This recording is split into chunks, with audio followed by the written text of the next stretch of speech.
पुष्पेंद्र कुलश्रेष्ठ जी ने कई अहम मुद्दों और असामाजिक तत्वों के बारे में बात की है जो हमारे सामाजिक और राष्ट्रीय मुद्दों को अफेक्ट करती है।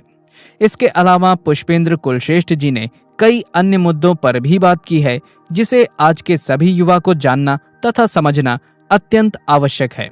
इसलिए वीडियो को लाइक एवं शेयर करने के साथ जागरूकता के इस अभियान में आप अपना महत्वपूर्ण योगदान अवश्य दें। तो चलिए सुनते हैं पुष्पेंद्र कुलश्रेष्ठ जी को। बात करेंगे उनके अध्यात्म के अलावा उनकी जो दूसरी पहचान है, वो दिल्ली यूनिवर्सिटी में प्रोफेसर हैं, पॉलिटिकल साइंस पढ़ाते हैं। उनके विषय बहुत ऐसे रहे हैं जो किसी अध्यात्मिक गुरु के नहीं होते हैं। उनका एक प्रिय विषय रहा है डिफेंस, और उसके अलावा वो देश के अंदर राइट टू एजुकेशन के ऊपर काम कर रहे हैं। एक ऐसी छवि जो अक्सर हमारे यहाँ साधु संतों, महंतों और अध्यात्मिक गुरु के साथ नहीं जुड़ी होती है। हम उसके उस पक्ष को जानेंगे और ये मानेंगे कि किस तरीके से वो देश के निर्माण में अपनी जो पढ़ाई है उसका इस्तेमाल कर रहे हैं। हिंदुत्व के बारे में बात करेंगे जिसकी चर्चा बहुत होती है, लेकिन एक हिंदुत्व जो स्वामी विवेकानंद का था, एक हिंदुत्व जो है वो पवन गुरु जी का है, उसमें क्या सामंजस्य है, आज जो कुछ हम देखते हैं उसमें और उस जमीन में कितना फर्क है। पवन जी, हमारे इस खास प्रोग्राम में आपका बहुत बहुत स्वागत है। धन्यवाद। आपको जब भी लोग टेलीविजन पे देखते हैं, आप जब भी मंचों पे बोलते हैं, तो आपसे लोगों की अपेक्षा होती है कि आप आध्यात्मिक गुरु हैं, आप अध्यात्म की बातें करेंगे। और अध्यात्म के बारे में हमारे देश के अंदर जो लोगों की एक छवि है, ध्यान है, वो समझते हैं कि कुछ भजन कीर्तन की बात होगी, कुछ ऐसे इश्यूज की बात होगी जो इस देश में हर दूसरा तीसरा हमें संत साधु करता हुआ नजर आता है। लेकिन मैं आपको कई मंचों पे सुन चुका हूं और इस बात से बड़ा मुतासिर हूं कि आपने जिस तरह से भारत की संस्कृति को समझा है, भारत के तमाम सुरक्षा स्तरों पे जिस तरह से आप बोलते हैं, वो एक बिल्कुल अलग पवन सिन्हा हमें नजर आता है। मेरा सीधा सवाल यह है, वर्तमान स्थिति से हम अगर शुरू करें, एक आध्यात्मिक गुरु और एक प्रोफेसर और पॉलिटिकल साइंस का प्रोफेसर और डिफेंस की जानकारी रखने वाले आदमी के सामने, देश के सामने क्या संकट है? देश के सामने इस वक्त जो सबसे बड़ा संकट है वो यही है कि इस देश की पहचान क्या है, इस देश की संस्कृति क्या है, इस देश का इतिहास क्या है। जिसे हम हिंदू कहते हैं वो है कौन, उस हिंदू के कर्तव्य क्या है, उस हिंदू का भगवान कौन है, उस हिंदू के देवी देवता कौन है। क्या उस हिंदू का इतिहास एक कल्पना का इतिहास है, या केवल चमत्कार का इतिहास है, या केवल भजन का इतिहास है, या केवल आत्मा और ब्रह्म को ढूंढने और समझने का इतिहास है। तो इस वक्त एक बहुत बड़ा संकट पहचान का यही है कि दरअसल हम हैं कौन, हमारा जन्म कब हुआ, हम कहां से आए, और हमने करना क्या था, हमने क्या किया, और आज हमें क्या करने की आवश्यकता है। संस्कृति है, इसी संस्कृति से हम पहचाने जाते हैं।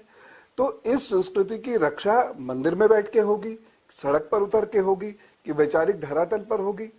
इन सब चीजों को गहराई से समझना है, क्योंकि संस्कृति और जल दोनों जब ठहर जाते हैं तो नष्ट हो जाते हैं। तो दोनों को अविरल रूप से बहना होगा, दोनों में एक चेंज और कंटिन्यूटी का प्रोसेस होता है। तो परंपराओं में बदलाव भी होता है और परंपराएं लगातार जल की तरह बहती भी हैं। मुझे यही खोजना है कि मैं कौन हूं, मैं जहां रहता हूं वो जगह क्या है। ऐसे तो ज्योग्राफिकल नेम है उसका, ऐसे पौराणिक नाम भी हैं उसके, लेकिन उसका तत्व क्या है, जिसके बारे में आदिगुरु शंकराचार्य कहते हैं तत्त्वमसि। वो तत्त्वमसि क्या है?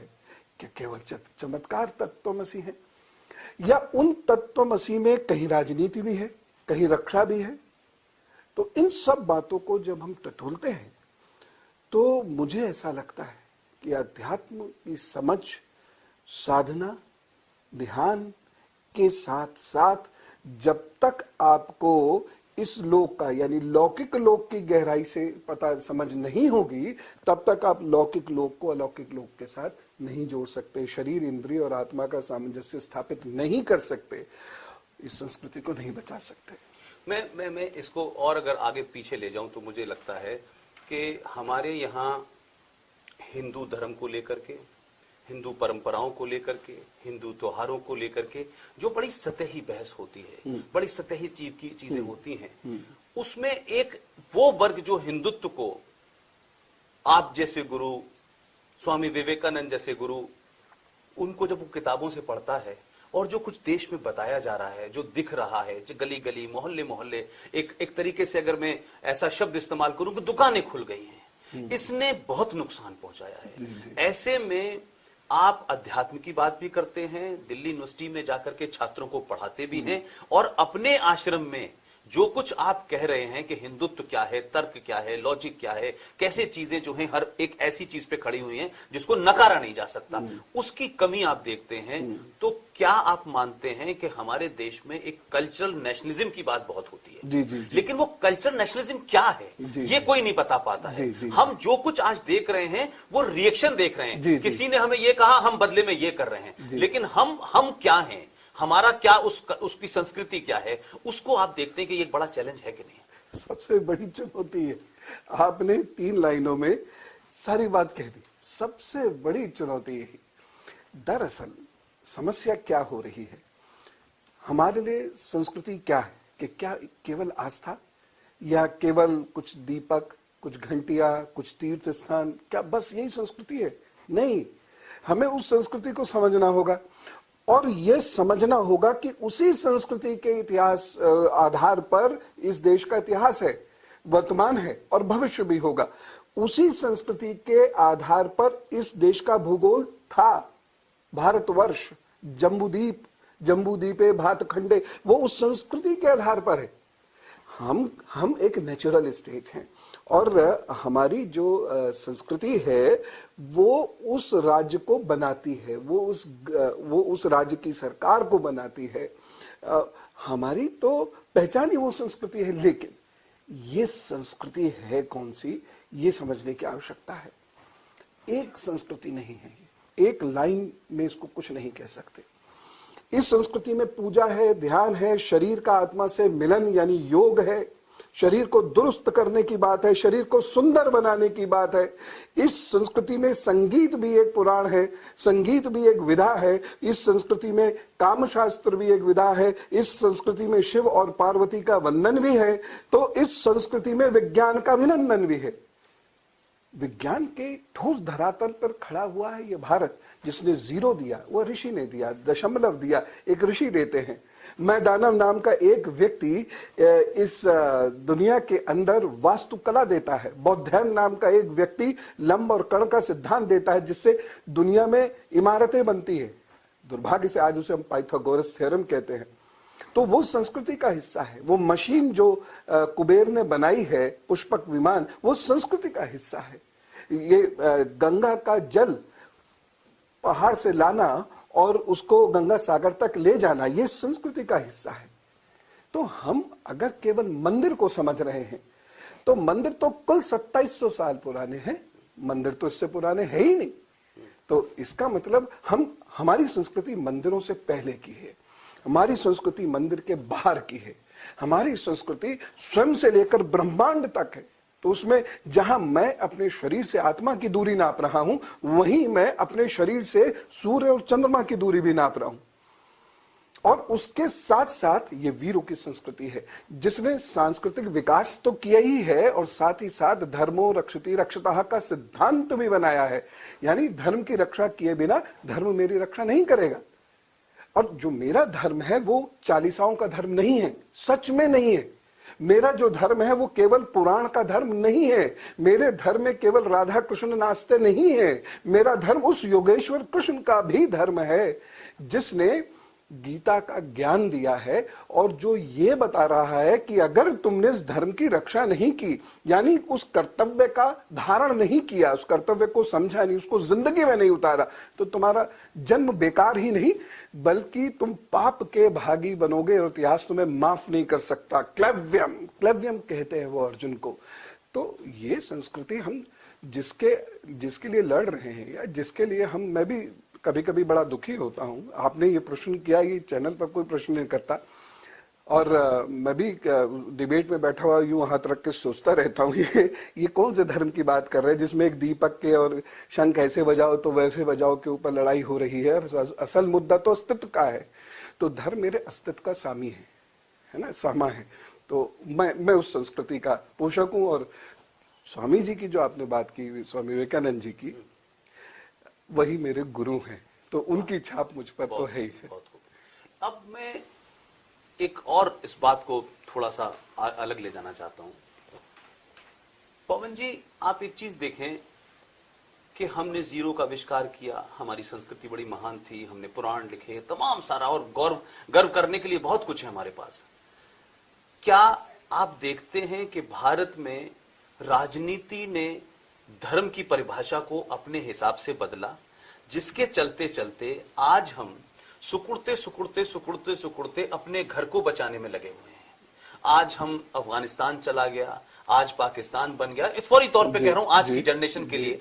तो जब वो देखती है आज की जनरेशन, तो वो ये कहती है, वो एक इसका उपहास करती है कि हम बातें तो बहुत करते हैं, लेकिन जो वर्तमान है उसमें तो स्थिति आज ये है कि आज हम अपने ही घर में, और हमारे ही देश का सेनाओं का चीफ ये कहता है कि हमें आधा युद्ध अपने देश में लड़ना है। तो इतनी मजबूत संस्कृति, इतने जबरदस्त संस्कार, इतना तर्क, इतने लॉजिक पे खड़ा हुआ धर्म, क्या भारतीय राजनीति ने उस धर्म को इतना मुतासिर किया है कि हम सिमट के इतने छोटे हो गए हैं और आज हम अपने घर को बचाने की सारी लड़ाई लड़ रहे हैं? हमारे शरीर में एक पूरा नर्वस सिस्टम है, उसमें रग होती है, रग।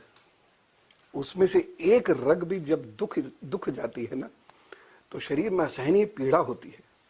और वो जो कहावत बनी है ना, दुखती रग पर हाथ रख देना, आज आपने वही दुखती रग पर हाथ रखा। ये सबसे बड़ी पीड़ा की स्थिति है। हमने संस्कृति को ध्यान से समझने की कोशिश नहीं करी। ये संस्कृति हमें सब कुछ देती है, लेकिन कब?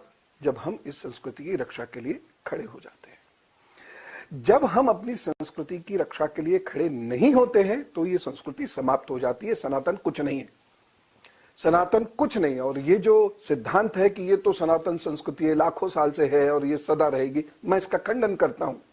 और आपने इस बात को एक इशारे से कह भी दिया।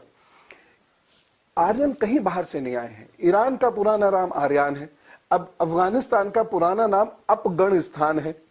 ये पठान या पख्तूनिस्तान, ये पाटड़ प्रदेश है। यहां तो भगवान बुद्ध का एक बहुत बड़ा सेंटर हुआ करता था किसी वक्त में। ये पाटड़ प्रदेश है हमारा। हम कहां बाहर से आए? ये तो पूरा हमारा इलाका है।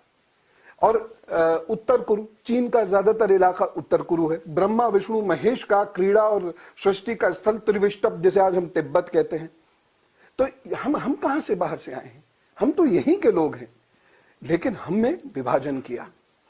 एक सबसे बड़ी गलती हुई हमारा जातिवाद। जातिवाद में हम ऐसे उलझे कि कुछ लोग पैदाइशी बड़े गुणवान हैं और बाकी सब बेकार हैं। उनकी कृपा, उनके भोजन, उनके आशीर्वाद के बिना बाकी लोग पनप नहीं सकते।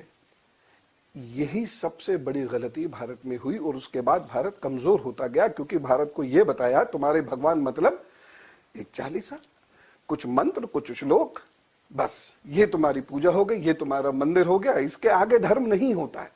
तो हमने अपने धर्म को कंपार्टमेंटलाइज कर दिया, लिहाजा वो मेरे कर्म से गायब हो गया।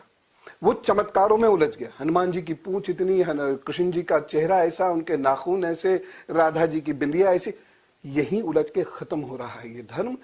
आज ईरान हमारे साथ नहीं है, अलग जमीन है। आज मेहरगढ़ की संस्कृति बाधित है और बंधुआ है पाकिस्तान की। हाँ, हड़प्पा खत्म ही हो चली, मोहनजोदड़ो खत्म हो चला। हम इस दुनिया की 35% वेल्थ के मालिक थे, आज 1% भी नहीं है। कैसे कह सकते हैं सनातन संस्कृति जीवित रहेगी यदि हमने उसकी रक्षा नहीं करी? तो दूसरी बात, हम इस देश के अरब सागर के सटे हुए प्रदेश से लेकर और ये पूरा इंडियन ओशन का जितना प्रदेश है प्लस पहाड़, हम इसके मालिक थे। आज देखिए, 2 टूट तो 47 के बाद ही हो गई। 69 में निक्सन भी कह रहे हैं कि भारत को मैं 20 राज्यों में तोड़ूंगा, और 2011 से चीन कह रहा है लगातार कि हिंदुस्तान के 20 टुकड़े होने चाहिए।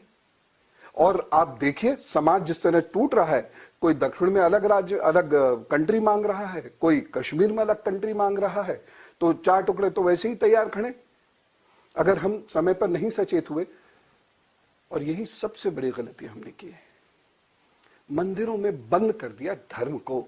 जो कर्म में उतरना था, जिसने ज्ञान सिखाना था, उसने मेरे बच्चे को नाचना सिखा दिया। बस जहां शस्त्र हाथ में होना था, शास्त्र तो वैसे चला गया, शास्त्र कौन पढ़े और कौन पढ़ाए, और जहां शस्त्र होना चाहिए थे, यानी शस्त्र मतलब शौर्य, वीरता, अगर कोई कम्युनिटी वीर होती है ना, तो दुश्मन की निगाह उठ ही नहीं पाती है। थ्रेट परसेप्शन ही इतना स्ट्रांग होता है कि वो हमेशा डिफेंस स्टेट में रहेगा, वो तनाव रखेगा ही नहीं। और यहां पर हुआ क्या कि हमने उसे कहा शांत रहो, शांत रहो, लुट जाओ कोई नहीं, पिट जाओ, भगवान देख रहा है। ये कौन सा भगवान देख रहा है जो खुद लड़ पड़ा, जो खुद कांटों पे चला और शीशों पे सोया। आप श्री राम जी का जीवन देखिए, कितना कठिन जीवन, एक सामान्य व्यक्ति उस जीवन को जीने की कल्पना करते हुए डरता है। कृष्ण जी का जीवन, उस जीवन को जीना कोई सरल है? सारी जिंदगी भागते रहे, गालियां खाते रहे, किसके लिए? इसी सनातन संस्कृति के लिए। और उनको मानने पूजने वाले सारे लोग मंदिरों में जाके तो भाग जाते हैं, और उस मंदिर पर जब समस्या आती है तो भाग जाते हैं वहां से, मंदिर छोड़कर भागे। इसी इतिहास के अंदर मंदिर के अंदर को पूजने वाले लोग मंदिर छोड़कर भाग गए। सोमनाथ का जो जी, सोमनाथ का। और जब चीजें ठीक हो गई फिर लौट आए। तो लिहाजा संस्कृति को बचाने के लिए वीरता भी चाहिए, संस्कृति को चलाने के लिए ज्ञान चाहिए, शांति चाहिए, सुख चाहिए, विकास चाहिए। और इन सब से हमें दूर धीरे धीरे हमारे ही लोगों ने किया। देखिए, मैं ना मैकौले को दोष देता हूं, ना मैं मुगलों को दोष देता हूं। मैं कमजोर हूंगा तो एक वो कहते हैं ना, एक लोमड़ी का बच्चा भी डरा के मुझे चला जाएगा, और मैं मजबूत हूं और मेरी ताकत है अगर शेर की आंख में आंख डालकर बात करने की, तो शेर भी पूंछ नीची करके मुंह घुमाकर चला जाता है। बातचीत पवन जी से जारी रहेगी, लेते हैं एक छोटा सा ब्रेक।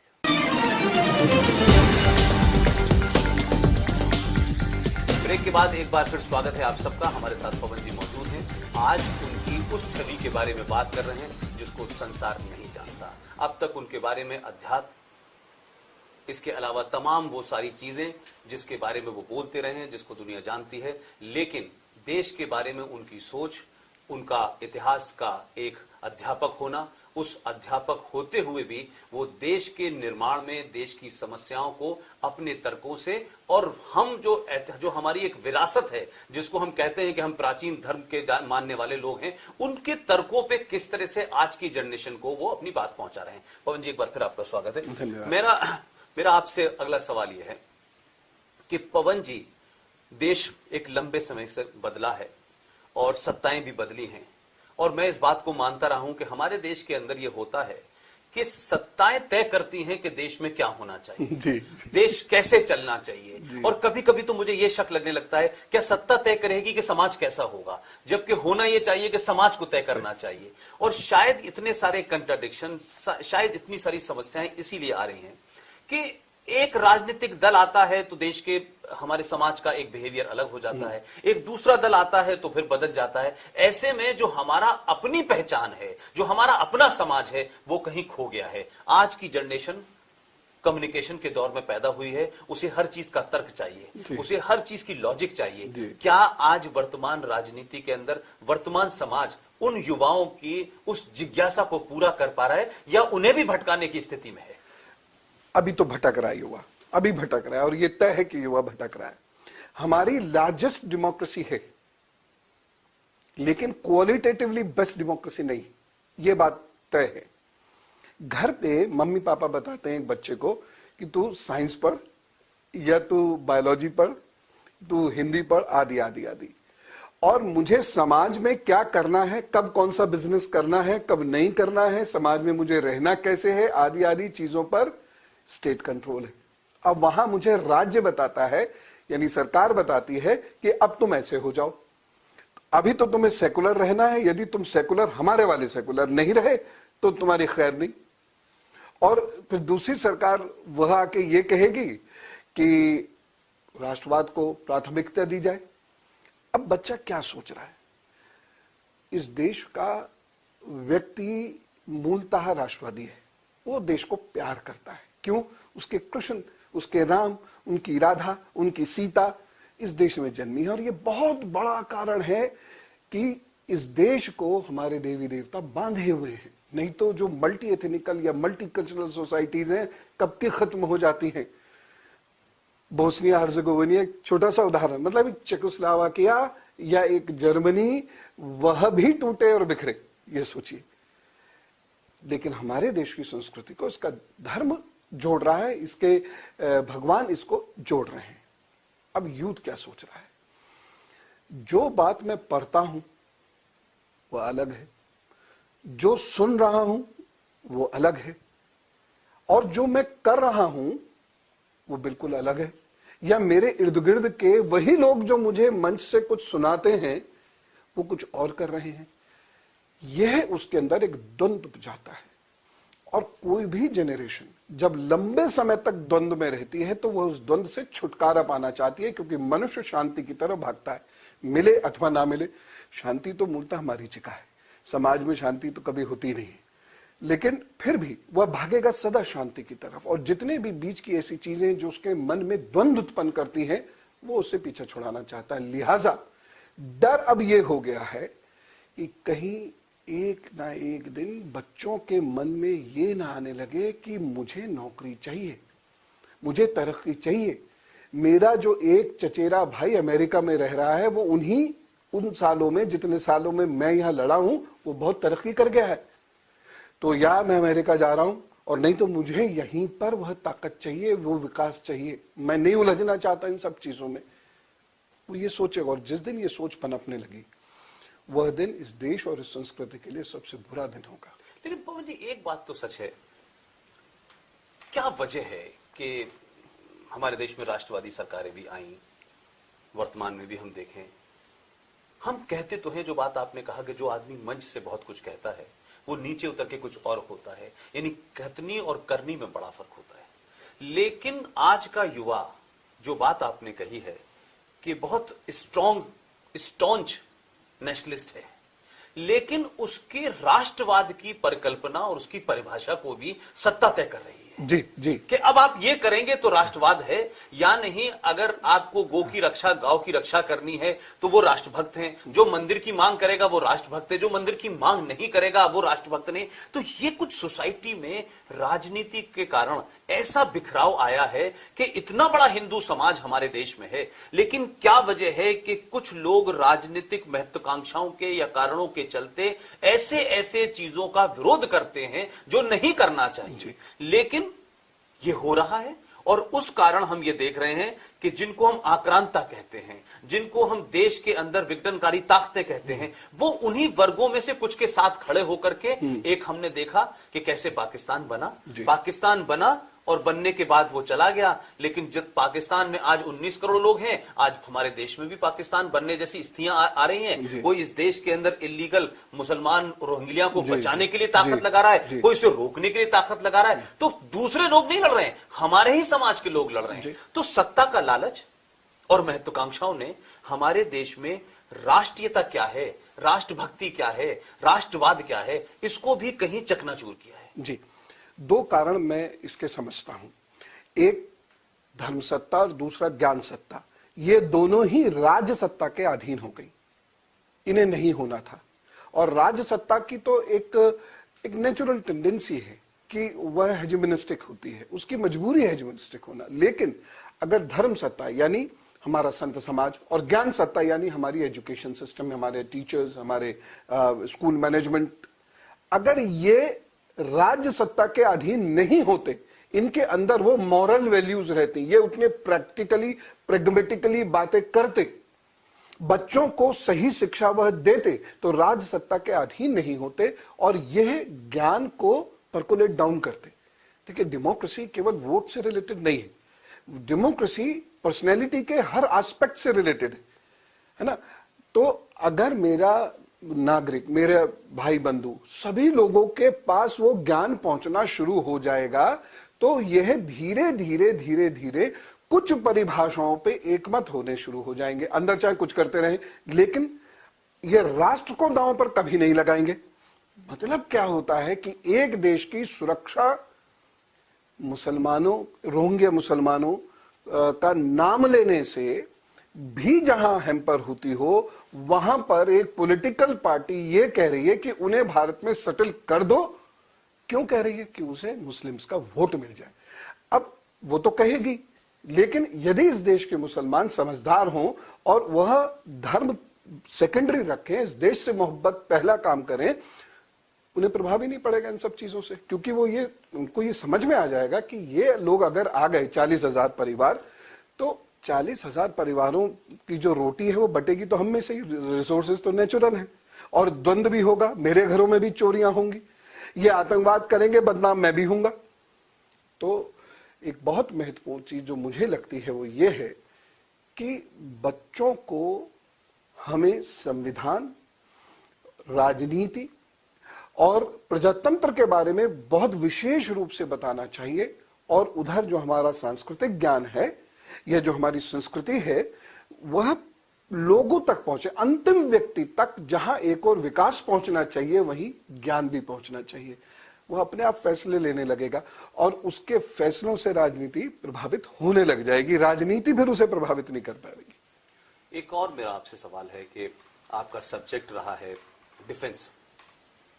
हमारे यहां डिफेंस को लेकर भी अलग अलग देश में राय है।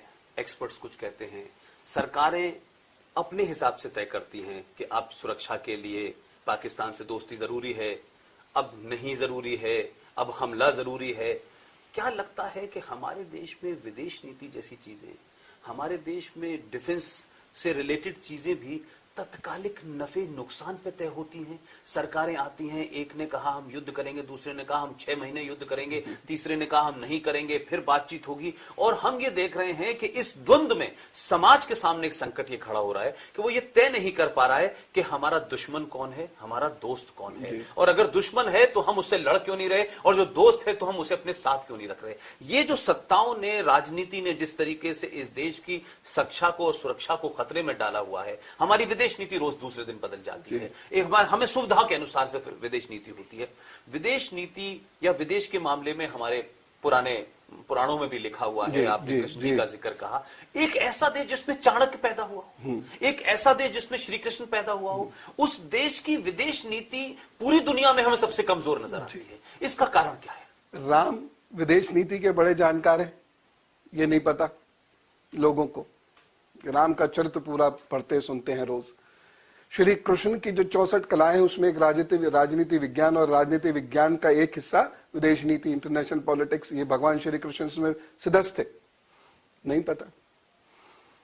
विदेश नीति आवश्यक है, लेकिन भारत में विदेश नीति के मामले में तदर्थवाद पे चला है, एडहॉकिज्म पे चला है। यहां प्रोग्राम्स हैं जो, जैसे आपने कहा, चेंज हो जाती है। यहां पॉलिसी है ही नहीं, विदेश नीति की कोई पॉलिसी नहीं है। और जिन पॉलिसी की हम बात करते हैं, जिन 5 प्रिंसिपल्स ऑफ फॉरेन पॉलिसी की हम बात करते हैं, वो इतने आदर्शवादी हैं, ऐसा लगता है कि कोई धर्म की किताब पढ़ रहे हैं। वह लागू नहीं किए जा सकते, वो सामान्य जीवन में उतर ही नहीं सकते, क्योंकि वह पल पल बदल रही है। और हमें कुछ कॉन्क्लूजन्स पे पहुंचना चाहिए जो नेशनल इंटरेस्ट के लिए जरूरी है। भारत का एक बहुत बड़ा दुर्भाग्य कि यहां कुछ राजनीतिक दल भारत की हदों के बाहर नेशनल इंटरेस्ट ढूंढते हैं। वो विश्व बंधुत्व की बात करते हैं, करना बुराई नहीं है, लेकिन विश्व बंधुत्व तभी हो सकता है जब मेरे जमीन के नेशनल इंटरेस्ट सुरक्षित हो, नहीं तो विश्व बंधुत्व नहीं हो सकता। दूसरा देश मुझे खा जाएगा और मैं अच्छा हो जाऊंगा, दूसरा तो अच्छा नहीं हो रहा ना, तो मुझे भी उतना अच्छा नहीं होना है। Too good is always bad. मुझे टू गुड होना ही नहीं है, मुझे उपयोगी बनना है, नेशनल इंटरेस्ट डिफाइन हो और नेशनल इंटरेस्ट चेंज ना हो। मिलिट्री को, इसमें मिलिट्री बड़ी बुरी फंसती है। मिलिट्री को ये पता हो कि ये नेशनल इंटरेस्ट है और इस समय इस वायलेशन पर मुझे ये एक्टिविटी करनी है, मुझे फिर फोन करके नहीं पूछना है। तो मिलिट्री का जो उसका काम करने की त्वरितता है, जो उसका एक्सेलरेशन है, उसका जो मूवमेंट है, उसकी जो एक्टिविटी है, दुगनी इमीडिएटली हो जाएगी। लेकिन यहां नेशनल इंटरेस्ट डिफाइंड ही नहीं है और यही एक कारण था। नेहरू जी कहते थे, सचिन तो क्या है, there is no grass, even not a single blade of grass. और वहीं पर इंडियन ओशन, अभी भी कहां हमने इंडियन ओशन का ख्याल रखा। देखिए चाइना कहां तक पहुंच रहा है। तो हमारी विदेश नीति डिफेंस पॉलिसी, ये दोनों एक साथ बैठकर बननी चाहिए, डिफाइन होनी चाहिए, कोडिफाइड होनी चाहिए, पार्लियामेंट में टेबल होनी चाहिए और इस पर बाकायदा एक पार्लियामेंट्री रेजोल्यूशन होना चाहिए जिससे आने वाली सरकारें इसे आसानी से बदल ही ना पाए। पवन जी, मेरा कई सवाल हैं वैसे मन में, जिस बेबाकी से आप जवाब देते हैं मैं समझता हूं कि ना इस देश के राजनीतिक, ना रक्षा विशेषज्ञ, न पॉलिटिकल एनालिस्ट, उनकी अपनी मजबूरियां होती हैं और सवाल बहुत सारे पूछे जा सकते हैं, लेकिन मैं आखिर में सिर्फ 2 सवाल आपसे जरूर पूछूंगा। अगर आप भारत के विदेश मंत्री होते हैं, अध्यात्म और अध्यापक दोनों के बीच में एक रिश्ता यह है कि आपका अध्यात्म आपने जो है वो रास्ता चुना है, लेकिन आपने अपने अध्यापक का जो फर्ज है, जो उसमें सब कुछ आपने अर्जित किया है, उसे जो आप आगे दे रहे हैं, तो जो आपकी डिफेंस पे नॉलेज है, जो आपकी भारत की इतिहास पे नॉलेज है, जो आप भारत को आध्यात्मिक बैकग्राउंड में देखते हैं, उस पस मंजर में वर्तमान में कश्मीर में भारत की पॉलिसी के बारे में आपकी क्या राय है? और दूसरी राय, इस देश में तमाम वो लोग जो हर चौथे दिन दुनिया के किसी कोने से आते हैं और इस देश के अंदर एक बहुत बड़ा वर्ग उनको बगैर किसी जाने अनजाने चाह करके किसी डिजाइन के तहत उनका स्वागत करता है, मेरा इशारा है रोहिंग्या मुसलमानों के। इन 2 चीजों पे अगर आप भारत के विदेश मंत्री होते, रक्षा मंत्री भी आपकी हैसियत में होते, तो क्या आप डिसाइसिव बात कहते हैं? मेरा 1 पॉइंट या टू द पॉइंट आंसर यही है, no to Rohingya Muslims, no. वो मेरे डायस्पोरा के मेंबर भी नहीं है, सिंपल नो। मैं उन्हें बॉर्डर भी क्रॉस नहीं करने देता, उनको इलीगल इमिग्रेंट मानता और उसकी जो इंटरनेशनल रिलेशंस के हिसाब से या यूनाइटेड नेशंस के हिसाब से जो कार्रवाई है वो भी करता जी। और मेरा धर्म ये कहता है कि जब धर्म बनाम अधर्म हो तो धर्म के लिए मर जाना अधर्म के लिए खड़े होने से कहीं ज्यादा बेहतर है। मुझे तो ब्रह्म मिलेंगे अगर मैं धर्म का साथ दूंगा, और मेरा प्रथम धर्म राष्ट्र रक्षा। दूसरी बात आती है कश्मीर को लेकर। कश्मीर की प्रॉब्लम इतनी बड़ी प्रॉब्लम नहीं है जितनी बड़ी हमने उसे बना दिया तुष्टीकरण करके। पीओके में, यानी जो कश्मीर का हिस्सा पाकिस्तान ने हमारे हथियार रखा है, वहां से अपने लोगों को लेके आए।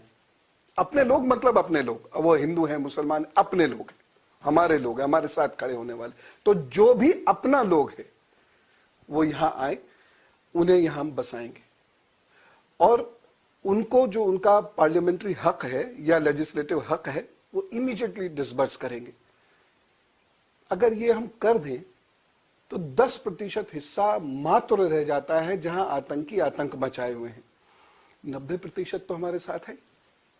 उस 10% हिस्से में हमें क्या खौफ?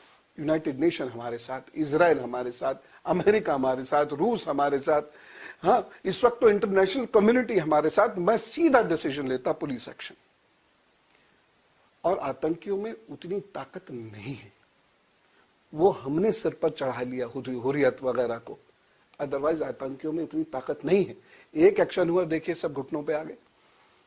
तो सीधा पुलिस एक्शन, 1947 वाला पुलिस एक्शन, और ये कश्मीर का मसला खत्म और वहां शांति की स्थापना होती।